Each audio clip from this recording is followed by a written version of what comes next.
From the White House in the office of the President of the United States, we present an address by Dwight D. Eisenhower. This is the farewell address for President Eisenhower, whose 8 years as chief executive come to an end at noon Friday. Mr. Eisenhower has chosen this time for his final speech. Ladies and gentlemen, the President of the United States. Good evening, my fellow Americans. First, I should like to express my gratitude to the radio and television networks for the opportunities they have given me over the years to bring reports and messages to our nation. My special thanks go to them for the opportunity of addressing you this evening. 3 days from now, after half a century in the service of our country, I shall lay down the responsibilities of office as, in traditional and solemn ceremony, the authority of the presidency is vested in my successor. This evening, I come to you with a message of leave-taking and farewell, and to share a few final thoughts with you, my countrymen. Like every other citizen, I wish the new president and all who will labor with him Godspeed. I pray that the coming years will be blessed with peace and prosperity for all. Our people expect their president and the Congress to find essential agreement on issues of great moment, the wise resolution of which will better shape the future of the nation.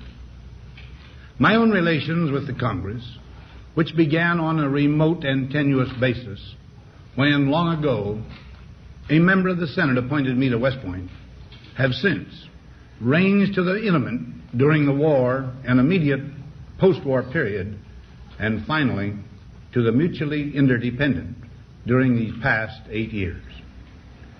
In this final relationship, the Congress and the administration have, on most vital issues, cooperated well to serve the nation good rather than mere partisanship, and so have assured that the business of the nation should go forward.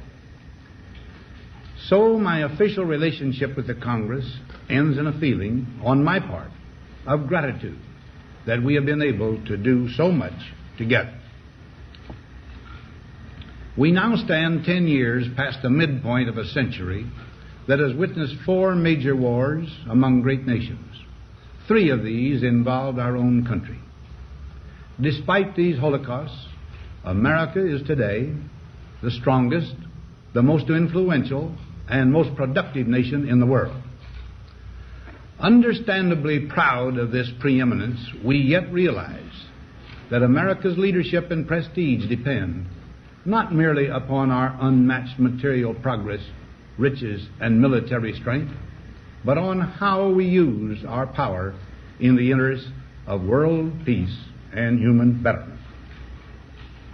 Throughout America's adventure in free government, our basic purposes have been to keep the peace, to foster progress in human achievement, and to enhance liberty, dignity, and integrity among peoples and among nations.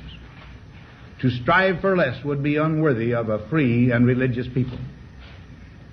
Any failure traceable to arrogance or our lack of comprehension or readiness to sacrifice would inflict upon us grievous hurt, both at home and abroad.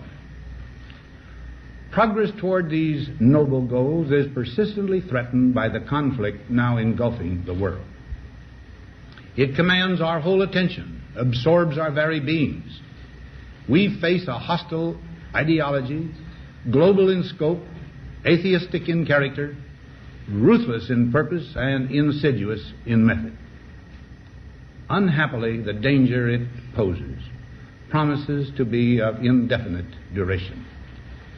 To meet it successfully, there is call for not so much the emotional and transitory sacrifices of crisis, but rather those which enable us to carry forward steadily, surely, and without complaint, the burdens of a prolonged and complex struggle with liberty, the stake. Only thus shall we remain, despite every provocation, on our charted course toward permanent peace and human betterment. Crises there will continue to be. In meeting them, whether foreign or domestic, great or small, there is a recurring temptation to feel that some spectacular and costly action could become the miraculous solution to all current difficulties. A huge increase in newer elements of our defenses, development of unrealistic programs to cure every ill in agriculture, a dramatic expansion in basic and applied research.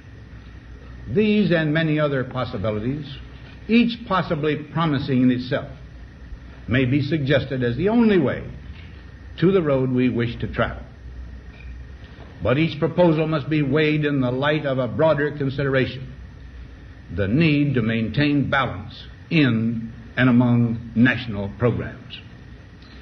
Balance between the private and the public economy. Balance between the cost and hoped-for advantages. Balance between the clearly necessary and the comfortably desirable. Balance between our essential requirements as a nation and the duties imposed by the nation upon the individual. Balance between actions of the moment and the national welfare of the future. Good judgment seeks balance in progress. Lack of it eventually finds imbalance and frustration. The record of many decades stands as proof that our people and their government have, in the main, understood these truths and have responded to them well in the face of threat and stress. But threats, new in kind or degree, constantly arise. Of these I mention two only. A vital element in keeping the peace is our military establishment. Our arms must be mighty, ready for instant action, so that no potential aggressor may be tempted to risk his own destruction. Our military organization today bears little relation to that known of any of my predecessors in peacetime, or indeed by the fighting men of World War II or Korea. Until the latest of our world conflicts, the United States had no armaments industry. American makers of plowshares could, with time and as required, make swords as well. But we can no longer risk emergency improvisation of national defense. We have been compelled to create a permanent armaments industry of vast proportions. Added to this, 3.5 million men and women are directly engaged in the defense establishment. We annually spend on military security alone more than the net income of all United States corporations. Now, this conjunction of an immense military establishment and a large arms industry is new in the American experience. The total influence, economic, political, even spiritual, is felt in every city, every state house, every office of the federal government. We recognize the imperative need for this development, yet we must not fail to comprehend its grave implications. Our toil, resources, and livelihood are all involved. So is the very structure of our society. In the councils of government, we must guard against the acquisition of unwarranted influence, whether sought or unsought, by the military-industrial complex. The potential for the disastrous rise of misplaced power exists and will persist. We must never let the weight of this combination endanger our liberties or democratic processes. We should take nothing for granted. Only an alert and knowledgeable citizenry can compel the proper meshing of the huge industrial and military machinery of defense with our peaceful methods and goals, so that security and liberty may prosper together. Akin to and largely responsible for the sweeping changes in our industrial military posture has been the technological revolution during recent decades. In this revolution, research has become central. It also becomes more formalized, complex, and costly. A steadily increasing share is conducted for, by, or at the direction of the federal government. Today, the solitary inventor, tinkering in his shop, has been overshadowed by task forces of scientists. in laboratories and testing fields. In the same fashion, the free university, historically the fountainhead of free ideas and scientific discovery, has experienced a revolution in the conduct of research. Partly because of the huge costs involved, a government contract becomes virtually a substitute for intellectual curiosity. For every old blackboard, there are now hundreds of new electronic computers. The prospect of domination of the nation's scholars by federal employment, project allocations, and the power of money is ever present and is gravely to be regarded.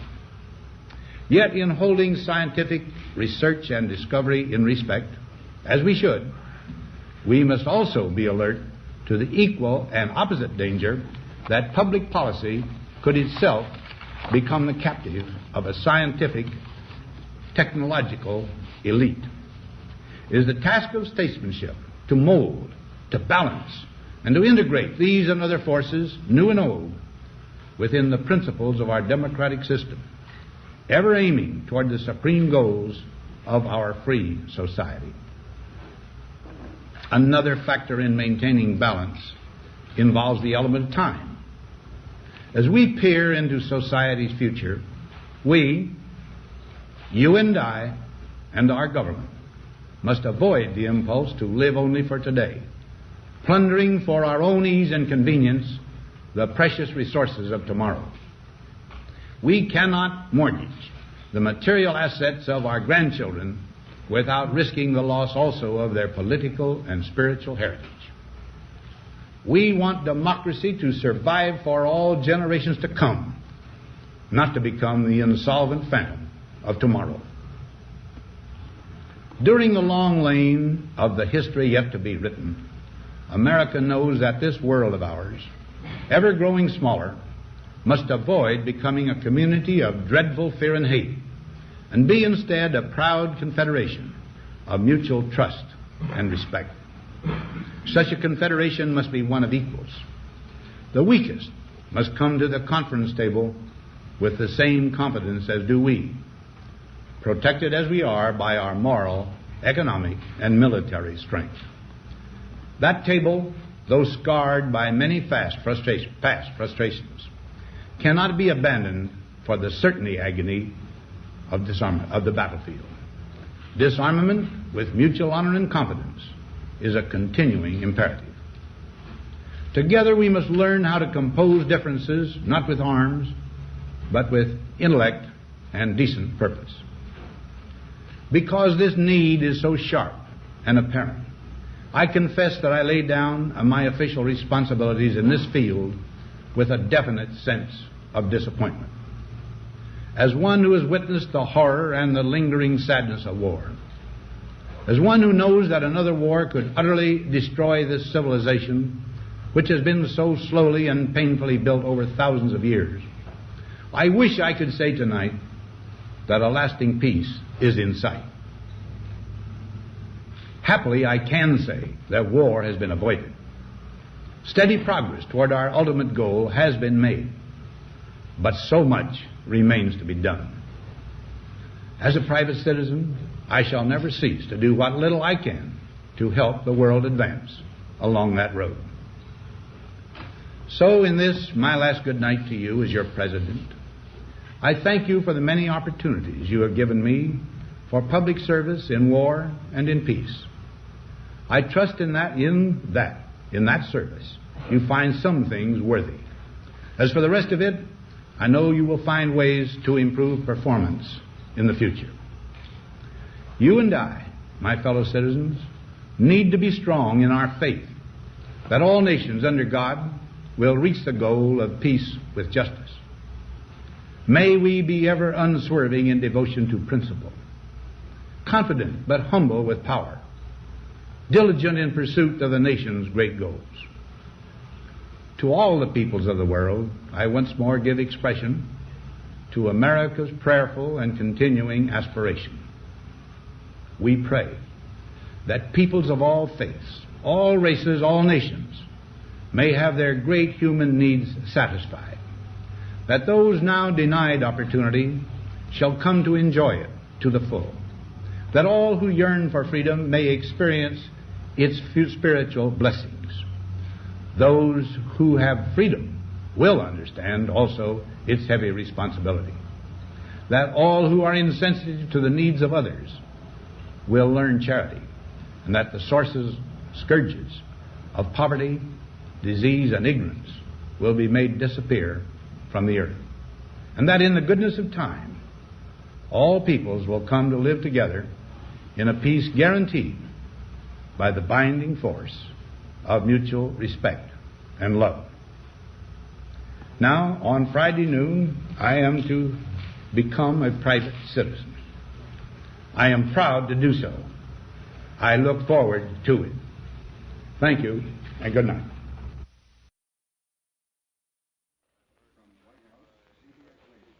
We have presented the farewell address by the President of the United States, Dwight D. Eisenhower, who spoke this evening from his office in the White House.